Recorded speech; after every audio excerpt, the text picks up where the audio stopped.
8:07 de la mañana, y en este análisis queremos mirar también la situación de la derecha, y para eso tenemos ya conectado al sociólogo y doctor en ciencia política Cristóbal Rovira. Él viene mirando hace mucho rato finalmente el comportamiento, el segmento y el crecimiento que han tenido sectores de la derecha o lo que algunos sectores llaman la ultraderecha. Él es profesor del Instituto de Ciencia Política de la Universidad Católica y también es investigador del Centro de Estudios de Conflicto y Cohesión Social, el COES. Así que muy buenos días, Cristóbal, ¿cómo estás? Hola, muy buenos días, Connie Estamos y con Claudia. Connie. ¿Qué Gracias tal? por la ¿Cómo estás, invitación. Cristóbal? Te estamos mirando también a través de nuestro streaming. Yo primero quiero partir, porque vamos a hablar de la derecha completa, ¿cierto? De lo que significa el Partido Republicano, José Antonio Kast, cómo está hoy día enfrentándose a la figura de Evelyn Matei. Pero quiero preguntarte, como estudioso de ese sector, ¿cómo ves y cuánto complica, o si es un caso solamente puntual, que no hay que darle mayor importancia, lo que está pasando con Marcela Cubillos? Esto que incluso ayer en algunos medios aparecía la tesis media de complot de que hay sectores del mismo Chile Vamos que fueron los que habrían filtrado su sueldo para perjudicar sus posibilidades de candidata presidencial compitiendo con Evelyn Matei. ¿Qué tan relevante es este tema para la derecha? A ver, yo creo que aquí lo primero, para poder responder tu pregunta, es que tenemos que tener en claro que estamos hablando de que tenemos dos tipos de derecha, que es lo que normalmente vamos a llamar los partidos de derecha convencional versus los partidos de ultraderecha. Y esa distinción que nosotros hacemos parte del supuesto, en términos analíticos, de que estamos hablando de partidos diferentes que tienen agendas programáticas diferentes. Lo propio de los partidos de derecha convencional es que van a defender ideas de derecha, pero que van a respetar las reglas del juego que son propios de la democracia liberal. Y lo propio de los partidos de ultraderecha es que defienden ideas de derecha con mucha más radicalidad que los partidos de derecha convencional, pero simultáneamente mantienen una relación bastante complicada con el sistema de la democracia liberal. Teniendo eso en consideración, existe una suerte de competencia entre esos dos partidos políticos respecto a quiénes son los que movilizan a los votantes de derecha y simultáneamente cuáles son los que defienden determinadas posiciones de derecha. ¿Y por qué digo que esta caracterización analítica es relevante? Porque si eso lo aterrizamos al caso chileno, lo que tenemos en Chile es una particularidad, y es que el Partido Republicano, el mundo de José Antonio Kast, en cierto sentido es una escisión de la derecha convencional.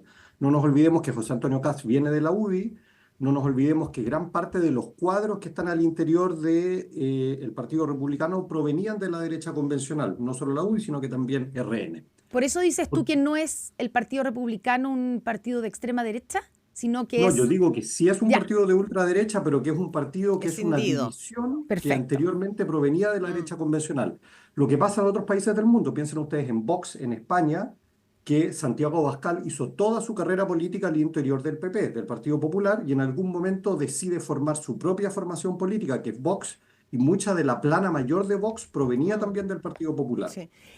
Pero ¿por qué planteo que esto es relevante para tenerlo en consideración? Porque en el caso chileno lo que tenemos son dos derechas que están compitiendo entre sí, y esta nueva ultraderecha, que proviene en realidad de la derecha convencional, mantiene una disputa abierta entre quiénes son los que movilizan a los votantes y cuáles son las que Sí. defienden y determinadas ideas. Pero hay actores que ayudan a generar vínculos entre esas dos derechas. Ya, es que Y ese es un esa Y el sería, caso de Cubillos, claro. yo creo que es emblemático en esto, porque recordémonos ustedes de que hubo una disputa respecto a que iban a ser el candidato y en algún momento ambos partidos, derecha convencional y ultraderecha, dicen hay una candidata que es Cubillos, quien nos habla a ambos sectores y por lo tanto decidimos apoyarla. Ya, pero aquí esto tiene también, Cristóbal Rovira, uno lo puede poner en persona y uno podría hoy día distinguir quizá esas dos derechas que tú señalas en dos figuras como Evelyn Matei y Marcela Cubillos. Uno podría decir, aquí hay una cristalización de estas dos derechas que tú dices. ¿En qué sentido? En que probablemente por su trayectoria Evelyn Matei, que sí fue militante UDI, pero en realidad su raíz es Renovación Nacional,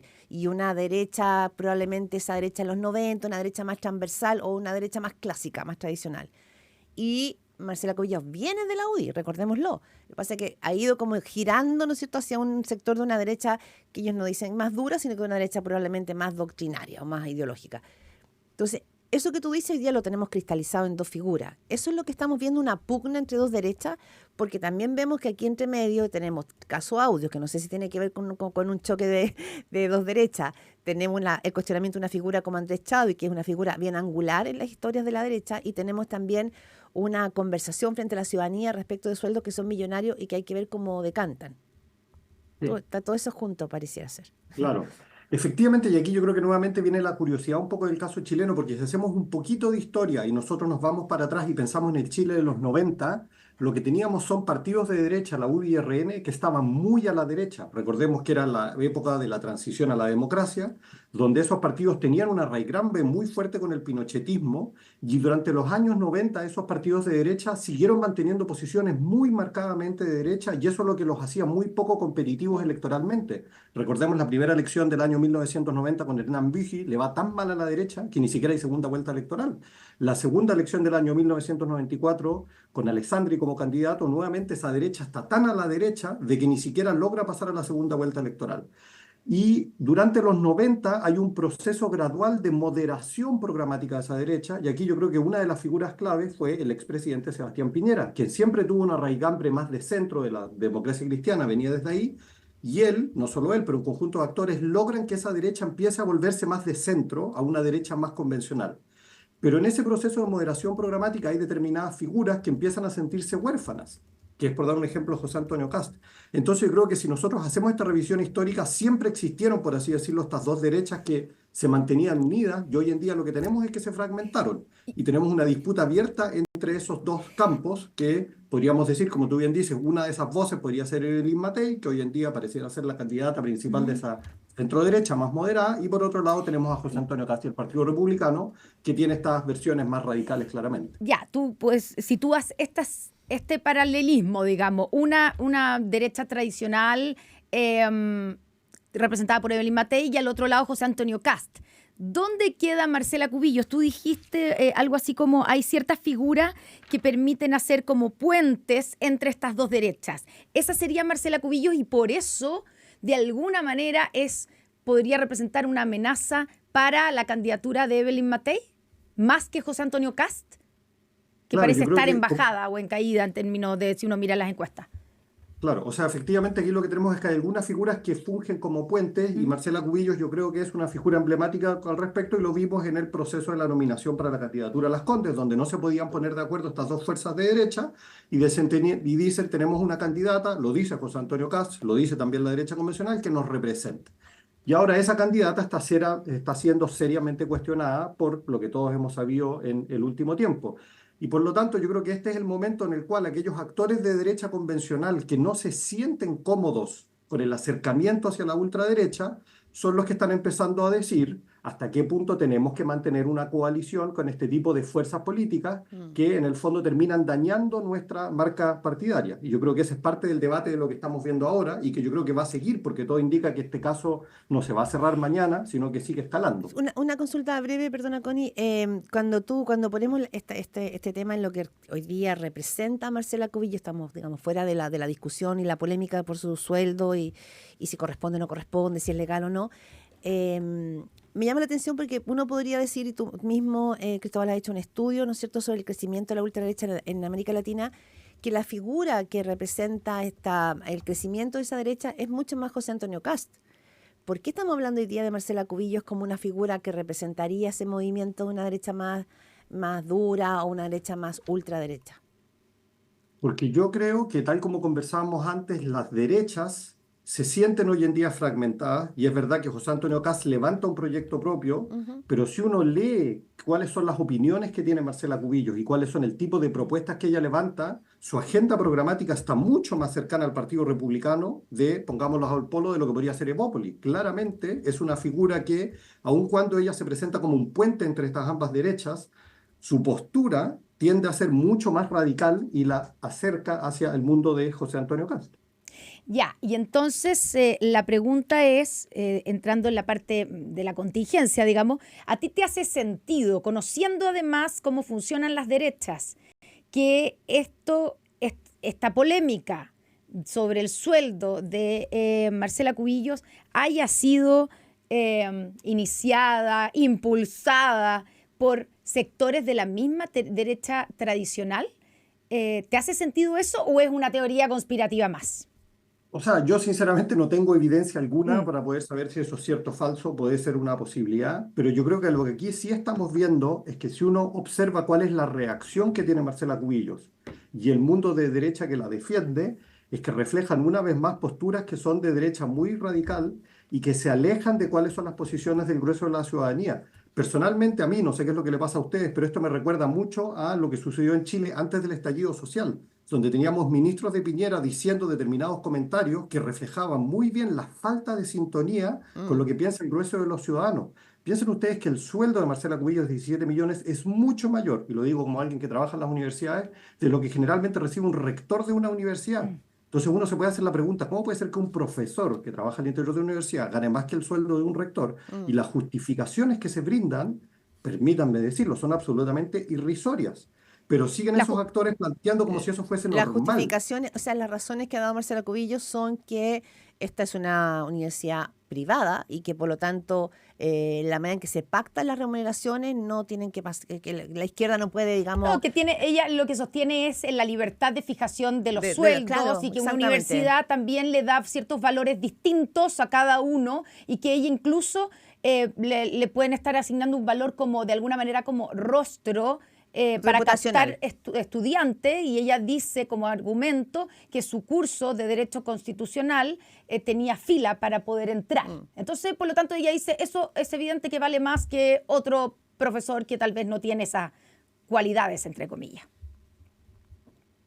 Perfecto, esa es la postura que ella defiende, pero lo que nosotros sabemos, y lo digo nuevamente como alguien que trabaja al Mm. interior de un sistema universitario, es que obviamente hay diferencias en las bandas salariales y hay distintos criterios bajo los cuales algún profesor puede terminar ganando más que otro. Y eso es legítimo y forma parte de De la un sistema de libertad, libre mercado, exacto. podríamos decirlo. Mm. Pero el monto que ella recibe es realmente muy elevado y por lo tanto cabe hacerse la pregunta si es que eso obedece realmente a criterios objetivos, por así decirlo, o hay en realidad otro tema por detrás. ¿Qué E tema? insisto, yo creo que la fórmula en la cual se defiende ella y el mundo que está alrededor muestra una falta de sintonía con los problemas que tenemos o que tienen la mayoría de los ciudadanos en este Mm. país. Ahora, ya vamos, quiero ese punto después retomar otro respecto al crecimiento, porque si falta macho, si falta enclave, uno dice, bueno, ¿por qué está creciendo la ultraderecha? Pero en este sentido, ese argumento tú dices no hace sentido con la mayoría ciudadana, pero el argumento que da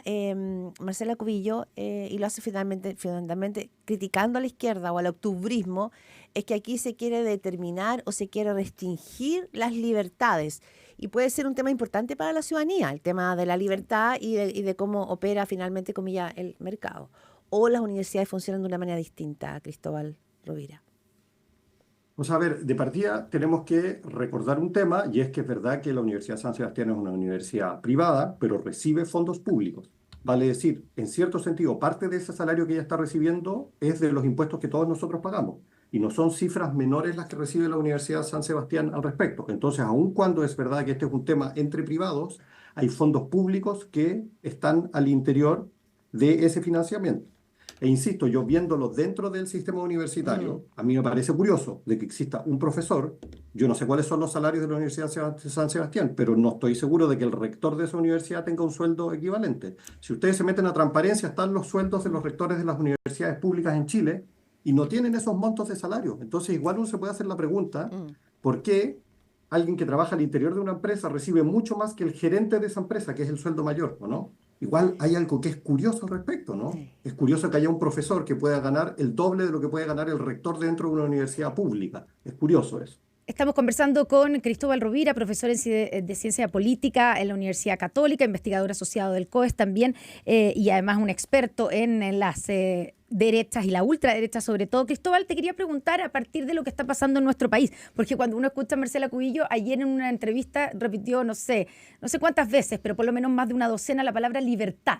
Y eso a uno como que le sonaba como el discurso de Milei en Argentina, por ejemplo, y de varios de los líderes de la ultraderecha que están teniendo un auge, no solamente en América Latina, sino que en Europa. ¿Cómo describirías tú el momento de la ultraderecha en nuestro continente y también en Europa?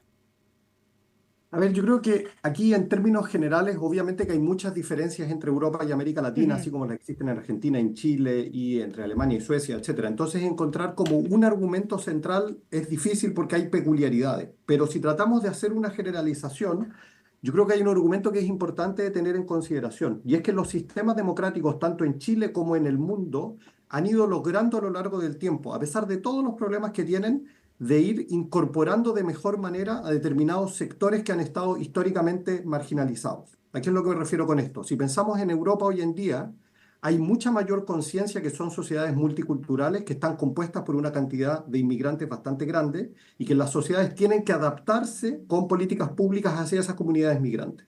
Si pensamos en América Latina, por ejemplo, en el caso de Chile, son sociedades que históricamente han sido muy discriminatorias contra las mujeres y han ido avanzando en Mm, desarrollar políticas públicas de una mejor incorporación para el mundo femenino. Y justamente producto de ese movimiento de las democracias a lograr una mejor incorporación de sectores que han estado históricamente marginalizados, lo que estamos observando hoy en día son actores de ultraderecha que critican ese proceso de mejor y mayor incorporación y plantean de que supuestamente tenemos que hacer un límite y tenemos que volver a un periodo anterior. Piensen ustedes en el lema de Donald Trump, Let's Make America Ujú. Great Again, cuando era Estados Unidos great, cuando era un gran país seguramente, cuando la población afroamericana no podía votar y mm, cuando las mujeres estaban en la casa y no tenían derechos para hacer una serie de cuestiones que hoy día sí lo tienen, ¿no? Entonces yo creo que parte de esta ola de ultraderecha que vemos en distintas partes del mm. mundo tiene que ver justamente con esto, con politizar y tratar de criticar en la excesiva, desde el punto de vista de la ultraderecha, la excesiva movimiento de las sociedades hacia una mejor Mm, incorporación de estos sí. sectores. Y en Cristóbal, el caso de América Latina, y perdón, con mm, esto cierro, no es una casualidad que los actores de ultraderecha, si hay algo que tienen en común, es que se atacan muy mm, fuertemente la agenda de derechos de mujeres y de las comunidades sí. LGTBIQ+. El tema, Cristóbal, el tema, Cristóbal Rovira, nos daría para muchísimo porque también hay un tema importante ahí que tiene que ver con la añoranza de lo que fue y que probablemente a medida que nos acerquemos al 19, al 19 de octubre, la añoranza respecto a ese Chile previo al 2019 va a volver, digamos, sobre la escena y podríamos volver a conversar, pero el tiempo se nos fue. Cristóbal Rovira, profesor en Ciencia Política de la Universidad Católica, investigador asociado del COES. Un gustazo y muchas gracias. Además, le recomendamos el estudio que acaba de Sí. publicar justamente, ¿no es cierto?, sobre el tema del crecimiento de la ultraderecha.